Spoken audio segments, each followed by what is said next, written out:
Raider Nation, it's Mitchell Renz here, host of the Raiders Report, and coming up on today's show, the Raiders news that you need to know today. We're also going to be talking about some important coaching rumors that are going on right now around the National Football League, especially around one Jesse Minter. But if you didn't see what literally just happened on social media, I need you to look at this Lamar Jackson tweet, because I'm telling you this right now.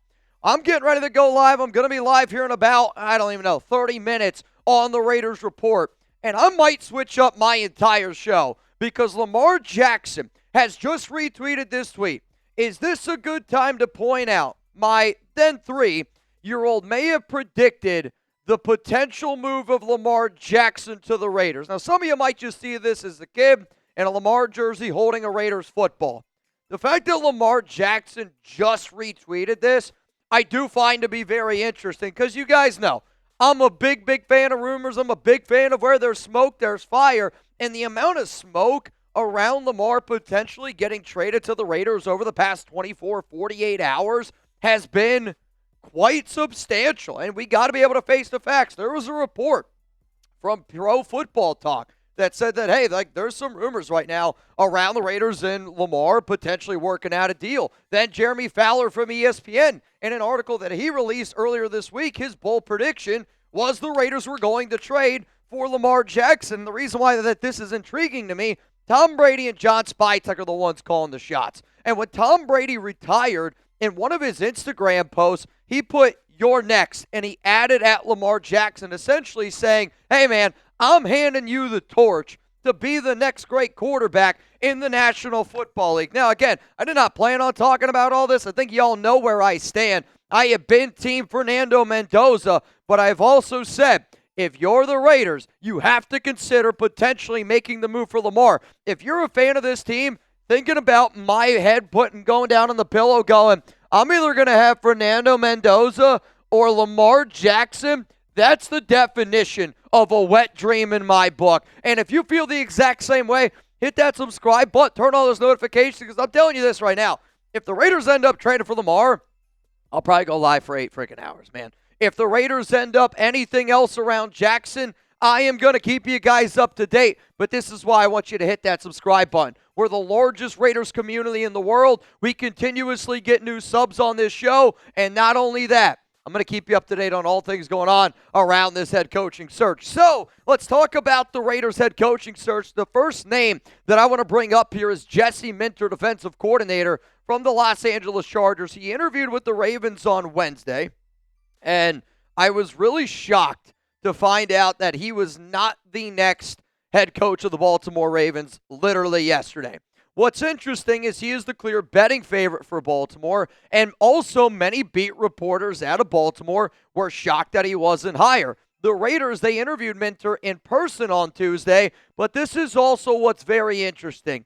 I always got to give some shout-outs to my chat sports guys, and, just like I cover the Raiders, I know it like the back of my hand, there's a lot of guys right now that work for our company, and all things are pointing that Minter is going to be the next head coach of the Ravens. We were literally out there talking about it. One of the guys walks in and he goes, hey, I think it's literally about to go down. And I was like, all right, well, that's kind of interesting. And then what ends up happening in the NFL is certain dominoes start to fall. So when you see this report here from Mary Kay Cabot breaking, Chargers defensive coordinator Jesse Minter is not interviewing for the Browns head coaching job today as scheduled, likely because he feels like he has other head coach opportunities that are more certain, sources tell Cleveland.com. What I find interesting about that is the only two teams that are in the running right now for Minter, the Las Vegas Raiders, the Baltimore Ravens. I'm not going to lie to you. When I saw all of the things that have happened here in just the last 30 minutes to an hour, my thoughts are, that tells me I think Minter knows where he's going to go. And I think that tells me that Minter is going to be the next head coach of the Baltimore Ravens. But I do also sit back and wonder, did Lamar just retweet that because he doesn't like the hire of Jesse Minter? I don't know. They worked together before from 2017 to 2020. Bottom line is this, man. Lots and lots of juicy rumors. And again, I'm about to be live here on the Raiders Report in just a little bit. Also, though, let's talk about Mike LaFleur here, because according to Josina Anderson, quote, Raiders have an affinity for LaFleur. I saw a few people put this out there when I woke up this morning. I waited to talk about it a little bit on today's show because, one, Josina has been a little bit hit or miss. I got to give her credit. She was really, really good last year when the whole coaching cycle thing was going down, not necessarily for the Raiders, but around the National Football League. And a lot of times when I hear things from Josina, because I can never confirm them, I don't a lot of times put them up here on the show. Don't get me wrong. I'm not afraid to run with a rumor. I'm not afraid to talk about a rumor. But there are certain people that I'm just not going to take for credit, right? Like if Hondo Carpenter comes out with a report, I'm not Raiders beat. I'm not going to just throw it out there and hope that people look at it. I know that certain people are not credible. I know certain people are credible. But the fact that the Raiders' first interview is January 16th,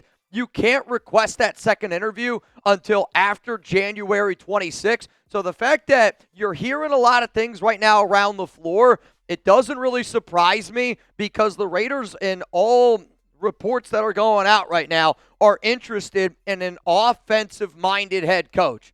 LaFleur is an offensive-minded head coach. So let's play this game here. If you had to pick one, Jesse Minter or Mike LaFleur, which coach would you go with? I was going to ask a Lamar question, but I already did a bunch of Lamar shows earlier in the week if you want to go check those bad boys out. If you had to pick between Minter and you had to pick between LaFleur, let me know. My answer coming up here right after this YouTube ad break. I will say I would be happy with either candidate if you were to ask me right now who do I think is the more likely one based on the rumors that are going around right now. Probably say Mike LaFleur is the more likely name, but I do want to be clear. Both candidates were in my top 5 when I put out my first Raiders coaching candidates videos when Pete Carroll was about to get fired. Minter, to me, does fit what Brady and Spytech have a plan.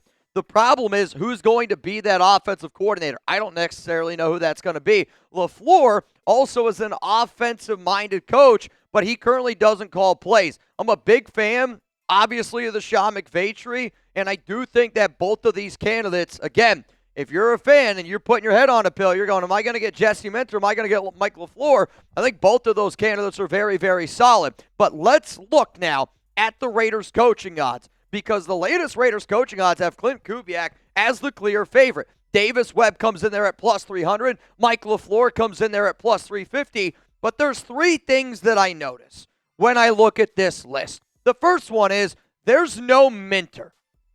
Jesse Minter, according to the latest Raiders head coaching odds, there is no Jesse Minter up there on that screen. So that tells me somebody that's got already a second interview, him and Ejiro Evero are the only 2 coaches that have had a second interview with the Raiders, and you're telling me he has no odds at all? I find that odd. And I find that odd because I think there's a lot of smoke right now around Minter being the next head coach of the Baltimore Ravens. The other thing that I think is very interesting about those odds, if you could show them again for me, Reed, that they align with what Jordan Schultz reported yesterday. And Schultz reported that the Raiders are looking at an offensive-minded head coach to pair with a quarterback. He does mention Fernando Mendoza. I'm going to have to hit up Jordan and be like, yo, man, what are we hearing about this Lamar Jackson scoop? But you got Klint Kubiak, Davis Webb, Mike LaFleur. The top 2 names that are circulating right now are Kubiak and Webb. Now you add LaFleur into that mix, and those look to be your top 3 odd getters. And again, man, where there's smoke, there's fire. And then also you got to look at Mike LaFleur, who has skyrocketed, jumped all the way up to plus 350 odds. There is a lot of things happening right now around the Raiders coaching search. I'm going to do my best to keep you guys up to date on it. But the big news today around the Raiders, I think Minter's about to go to Baltimore. Mike LaFleur odds are skyrocketing. Minter doesn't even have odds, apparently, for the Raiders head coaching gig. And Lamar Jackson just retweeted the fact that he might get traded. I'm not doing this because I'm frustrated. I'm doing this because this is just such a, Reed goes, it's a mental mind F. It's a pretzel, man, because I want Mendoza, but also I think you're crazy to not want a 2-time NFL MVP in Lamar Jackson. Good things are happening in 2026 for the Raiders. Also, I'm hoping some good things happen for me this weekend. I'm able to put some money in my pocket with our sponsor, PrizePicks, America's #1 fantasy sports app out there. And the big game, it's almost here. There's no better way to cash in during America's biggest sporting event than PrizePicks, where it always feels good to be right. And since the big game is right around the corner, that also means your last chance to get into the football action before next season. So close the season out right with PrizePicks by getting $50 instantly in lineups when you play your first $5. Find your community on PrizePicks. I've actually noticed that I think the last time I checked, 29 people followed me on PrizePicks. So, hey, give me a follow. I'm at MitchellRents365 if you want to see the lineups that I end up submitting. My one lineup for the Seahawks and Rams game is up here on screen. I'm going to be rooting, obviously, for Klint Kubiak. I'm obviously going to be watching Shula, going to be watching Mike LaFleur as well. So here's my lineup. Matt Stafford, I found this interesting.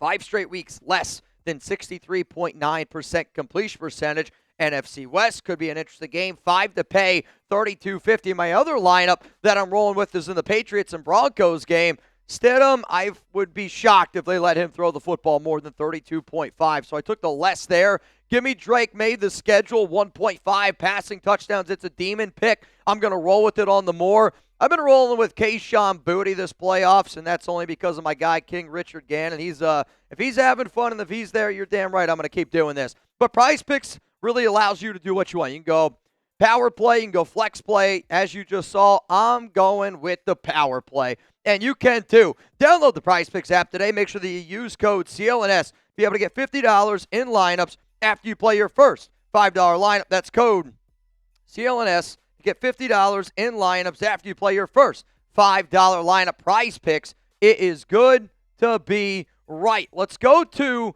Tom Pelissero here, and literally there is some interesting things happening behind the screens here that people are sending me left and right. Tom Pelissero, done deal. The Chiefs agreed to terms with Eric Bieniemy as their offensive coordinator per source. Coming off the worst season of Patrick Mahomes' era, Andy Reid brings back a familiar face in Bieniemy, who was part of the 2 Super Bowl wins in Kansas City. Can you message JOD and ask him to send you what he just sent me? Thank you. I was trying to send it to you, but it wasn't working. Sorry, y'all. There is stuff going left and right, up and down. It's all over the place because I wanted to be able to give you guys this video as quick as humanly possible. But with Eric Bieniemy going back to Kansas City, I want to bring this up, obviously, because he's one of our division rivals. I think that he's a better offensive play caller than Matt Nagy. But also then for Matt Nagy, he's going to be out the door. He's going to be looking for a new job. And I know the Raiders have been interviewing him to be a potential head coach. It's not going to happen with Mr. Nagy. Let's also go to some news that happened yesterday. Shout out to my wife. She got a brand new job. Super proud of her for sticking it through. But the job she got is freaking sick, which maybe she'll let me tell you guys about it a little bit later. But I bring this up because this breaking news happened yesterday. Brian Flores ended up getting a contract extension with the Minnesota Vikings. And because that ended up happening, there was some speculation on whether or not Flores was going to be a head coach candidate for the Las Vegas Raiders. According to the latest around Flores, he has signed a contract extension with the Minnesota Vikings. If he gets a head coach offer, he's going to take it. So the only way that he's going to be able to get the only way that Minnesota is going to lose him is if they end up, or another team ends up, hiring Brian Flores to be their head coach, which I'll say this. I really do not think it's going to happen. There was some early speculation in regards to Flores potentially coming over to the Las Vegas Raiders. I have reached out to certain people in regards to Flores, and I have been like, all right, well, what exactly are we thinking? And I know that the Raiders were interested, but overall, the Las Vegas decision makers, they were highly encouraged to stay away. And I'm going to leave it like that because, when I hear certain things, I'm going to reach out to certain people. I actually think that Flores is a really good defensive-minded coach. I also think it was really smart by Minnesota to retain him because he really does fit with that defense. He likes to go balls to the wall, and that's why I liked his system. The problem is, though, he burned a lot of bridges with his previous regime in Minnesota or in Miami, and because he burnt so many bridges, especially in the NFL, certain owners aren't a fan of Brian Flores. So you got to sit back and you got to wonder. Tom Brady, he's now an owner of this team. I think that Brady was encouraged by certain players. I think he was encouraged by other owners. And based on what I'm hearing, there were many people that were not excited and not crazy about the idea of Brian Flores to the Las Vegas Raiders. Let's go to some more NFL news here. Schefter, Bills are scheduled to interview Jaguars offensive coordinator Grant Udinski for their head coach opening on Sunday. Prior to that, Udinski will have a second head coach interview Friday with the Browns. So the Browns right now, I think that they're really hoping for Udinski. Because if they don't get Udinski, then they're really going to have to start looking around, figuring out who exactly they're going to get. But for Buffalo, a lot of signs are pointing to one coach who used to be there, and that's Brian Daboll. Because the Bills, they're interviewing ex-Giants coach Daboll this morning, which that's now that at the time I'm making this video, Daboll has already concluded his interview. Also, Colts defensive coordinator Lou Anarumo, they're going to interview him as well. Why I find this interesting for Raiders fans and Daboll is because he interviewed today for the job. He was the Bills OC from 2018 to 2021, and if he doesn't get this head coaching job, he will be the Titans OC. Daboll was a name that was thrown out in a connecting report from PFT with Brian Flores in regards to him being a potential person that could be the next offensive coordinator of the Las Vegas Raiders. From what it sounds like, Daboll is either going to be A, head coach of the Buffalo Bills, B, offensive coordinator of the Tennessee Titans. Let's keep it moving here on the Raiders Report. Again, lots and lots of stuff happening over the last 30 minutes to an hour on today's program. But anytime stuff ends up popping up, I'm always going to do my best. You got to wait until see the end of this video, though, because we got an update here on Lamar Jackson and the 2025 NFL MVP finalists. This just came out today between Josh Allen, Trevor Lawrence, Drake Maye, Christian McCaffrey, and Matthew Stafford. What I want to know from you, who gets your vote to be NFL MVP? I'm going to hit you with another YouTube ad break. While that ad is playing, I want you to scroll on down, give me your answer. I'm going to give you my answer and who I think the MVP is, and then I'm going to give you the latest on Lamar because boy, oh boy, Lamar. I'm going to sit up here and I'm going to go, I believe the NFL MVP this season should be Drake Maye. And you could give me 10 reasons why it should be Stafford. I could give you 10 reasons why it's Drake Maye. Honestly, I think there are only two people in consideration for this award are Drake Maye and Matthew Stafford. You know, my honest opinion, who I think is the most valuable player in the NFL, it's Josh Allen. With all due respect to Trevor Lawrence, Christian McCaffrey, I'd be like if I was up on a bodybuilding stage right now, you'd be like, that guy shouldn't be up there. McCaffrey and Trevor Lawrence shouldn't be up there. The reason why, though, that I'm going to say Drake Maye over Matthew Stafford, the tiebreaker to me is this. One quarterback won their division. The other quarterback did not. And because of that, I'm going to go with Drake Maye as the tiebreaker. And Lamar Jackson just gave us a little bit of an update on the picture that he posted. And jokingly, I literally said this to one of the guys out there. I go, I bet you Lamar didn't even read the caption. I bet you saw some kid in his jersey was like, oh, that's really cool. I'm going to end up retweeting it. So Lamar said, LOL, I just posted the kid in the jersey. Didn't even read the caption. All right, Lamar, your secret's safe with me. Your secret's safe with Raider Nation. But, hey, it's a fun story. No matter what, anytime anything crazy happens around the Raiders, I'm always going to do my best. Keep you guys up to date. Make sure you subscribe. Make sure there's notices turned on. We are getting ready to go live here on the Raiders Report.